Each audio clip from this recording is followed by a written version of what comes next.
हमारा इदारा मदरसा.pk ऑनलाइन काम करता है और अहले इल्म व अहले मदारिस की सहूलतकारी के लिए और उनमें इल्मी रसूख की जुस्तजू को पैदा करने के लिए अपना किरदार अदा कर रहा है।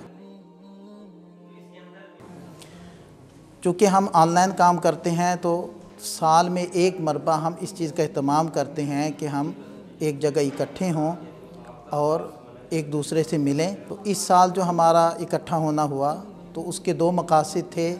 एक था मिशन से हम आहंगी और दूसरा था 2024 की कारगुजारी। और हम पहले भी हम आहंग थे और ज़्यादा बढ़कर हमारे अंदर हम आहंगी पैदा हुई।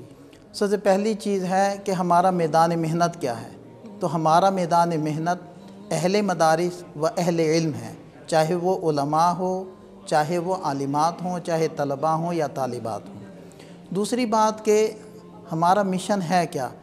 असल में हम उलमा को उनके असली किरदार के अंदर देखना चाहते हैं और उलमा का हकीकी और असली किरदार मुआशरे की और उम्मत की क़ियादत है।